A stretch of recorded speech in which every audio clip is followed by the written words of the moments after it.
Ja palju ta siis on? 40 millimeetrit võib olla.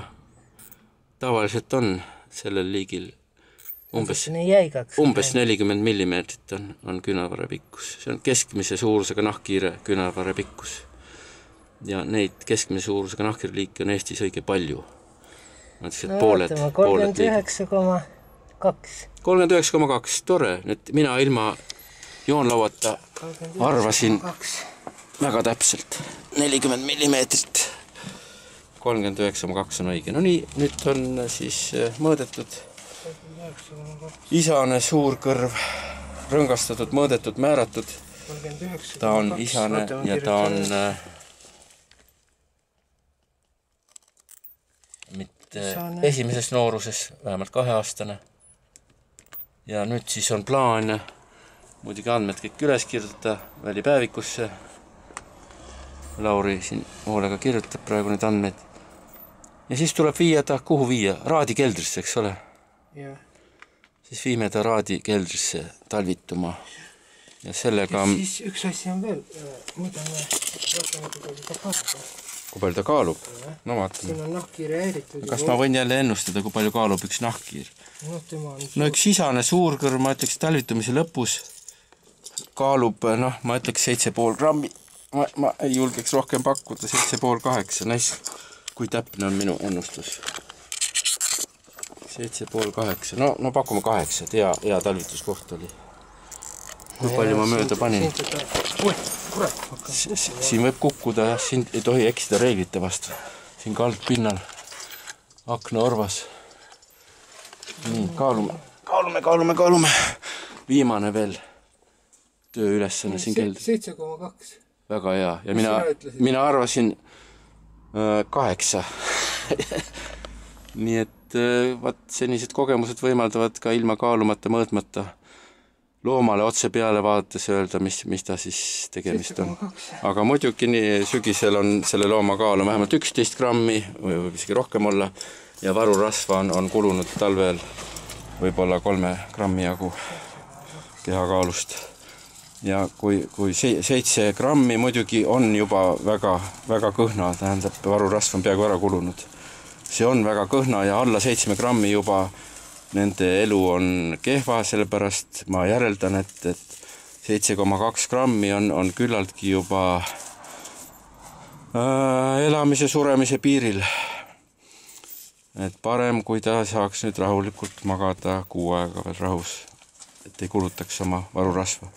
Vaat selline kogemus siin Jaama tänava keldris siis suurkõrvaga ja on tõestatud ja just kaalu järgi me saame tõestada, et nahkhiir on ohustatud. Ja mina olen siis nahkhiire uurija Mati, kes siin pika jutu pidas filmi juures. Ja tema on siis nahkhiire uurija Lauri Lutsar. Lauri Lutsar. See on hea õhuke kott siitsi riidest. See on lihtne panna nahkhiiri siis. Ja muidugi, riidekott. See on elusloomade transportimiseks ideaalne ja nüüd me lahkume kindlalt siit keldrist ja unustamata reeglit number 1 maa-aluses ruumis pimedas liikumise reegel number 1. Alati vaata jala ette. Õnneks ma seda reeglit nüüd jälgin. Number 1 on vaata jalad. Õnneks ma jälgisin kohe pool meetrit kukkumist. Oleks olnud, kui ma poleks järginud, näete siin kohe pool meetrit kukkumist. Aga õnneks ma teadsin seda reeglit. Ja jälgisin ja vaadata ka muidugi üles, vaadata, et midagi ei kukuks ülevalt. Nii et maa-alune elu siin Tartus Jaama tänava keldris ja taas vaatame jala ette igasugused torud ja värgid.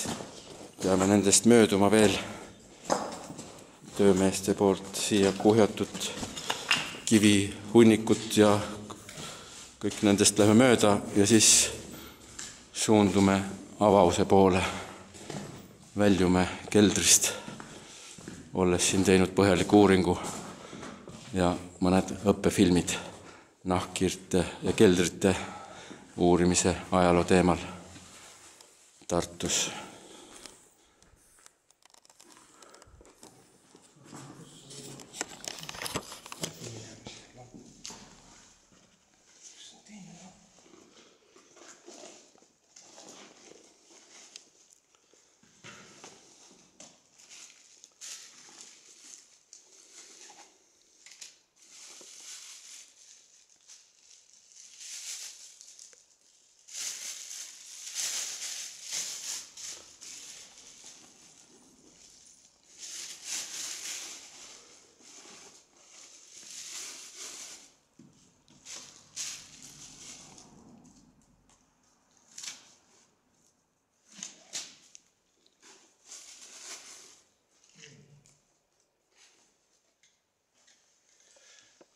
igal juhul on läbi vaadatud. Uuring on tehtud, on kulunud selleks üle tunni aja ekspertide tööd, aga põhjalikult vaadatud läbi ruumid. Nahkhiir leitud, määratud ja rõngastatud, pruun suurkõrv ja kaalus 7,2 grammi, see on ohusignaal. Nii kerged loomad on juba oma eluvõime piiril.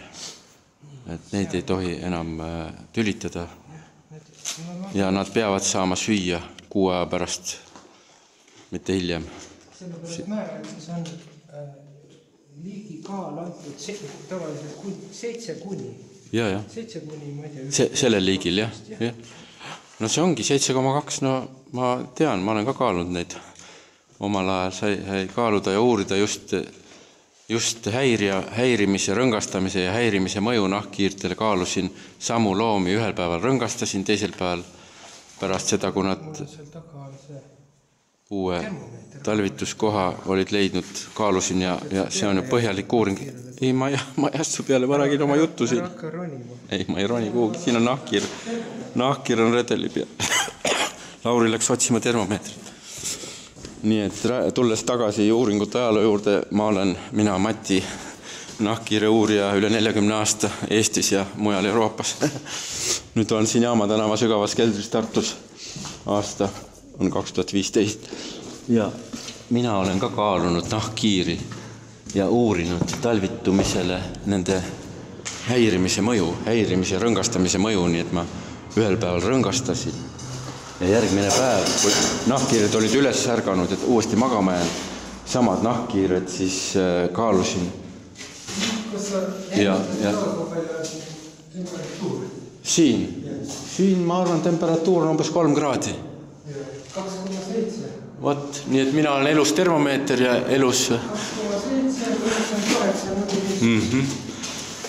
Nii on jah, et vilunud inimene väga suurte kogemustega oskab ruumis liikudes öelda ilma mõõtmata, milline on temperatuur, millised on tingimused, kas need tingimused sobivad nahkhiirtele talvitumiseks ja nii edasi. Nii et tulles veel kord tagasi minu nahkhiire kaalumiste juurde, ma tegin spetsiaalse uuringu BBB ingliskeelsetest sõnadest lühend Post Banding Behavior of Bats in Underground Sites in Estonia aastal 1982-84 mitmel talvel Narva bastionides, laagrikäikudes ja mujal ma talve jooksul mõõtsin ja rõngastasin nahkhiiri ja kaalusin neid ja pärast rõngastamist siis neid samu loomi 1 päev pärast rõngastamist kaaludes tegin kindlaks, et nende kehakaal siis ühe ärkamise tõttu, ühe häirimise tõttu, ühe ööpäeva jooksul nende kehakaal oli langenud siis kuskil kuni 5%. Kuni 5%, mõnel puhul isegi natuke rohkem, et 5% kehakaalu rangust üks häirimine läheb maksma ja see on see protsent energiast, energiavarust,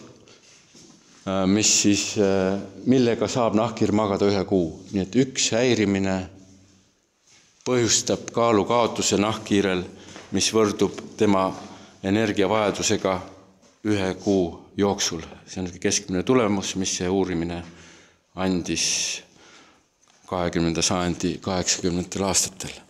Nüüd me püüame välja minna siit. Saime teada, et 2,7 kraadi oli tagumises ruumis õhutemperatuur.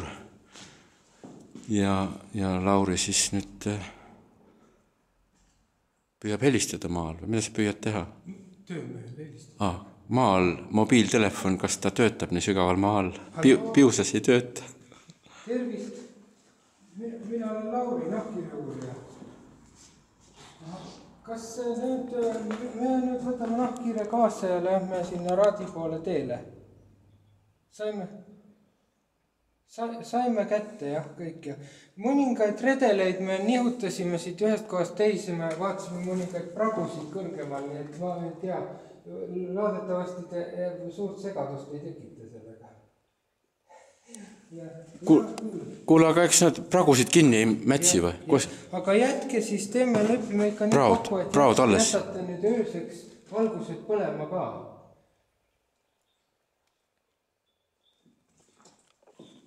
Aga nüüd eile ma käisin õhtul, siis ei põlenud igal juhul.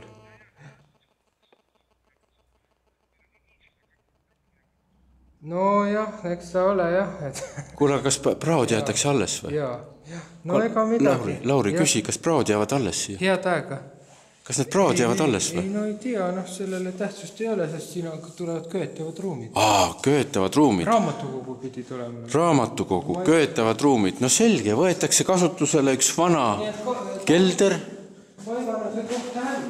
Jah, 2600, ma arvutasin 2600-2700 kuupmeetrit on selle keldri ruumala. See on võib-olla suurim kelder Tartus. Muidugi kõrgus 6 meetrit annab väga palju ruumalale. Püssirohu kelder vist on tõesti suurem. On suurem, jah. Aga üks suuremaid ja väga sarnane püssirohu keldri ehitusega, nii et... Veel väga huvitav asi on kaev.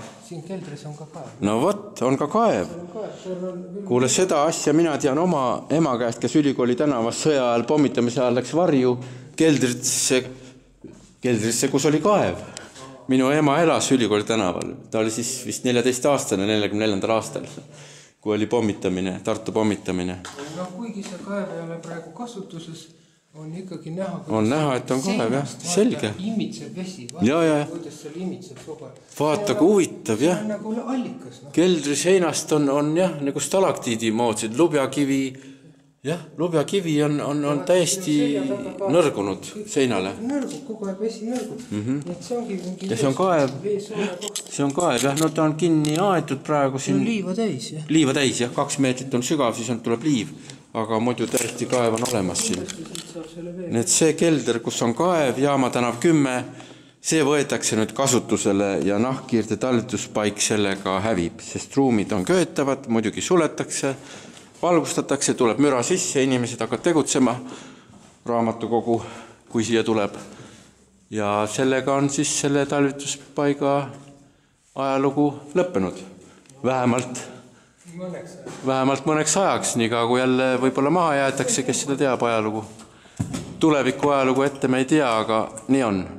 Ja nii me siis väljume siit keldrist nüüd rõõmsalt. Väljumad keldrist, sa võtsid oma asjad kõik kaasa, jah? Mina võtsin ka, see on minu üks kott on veel siin, mina võtan kaasa.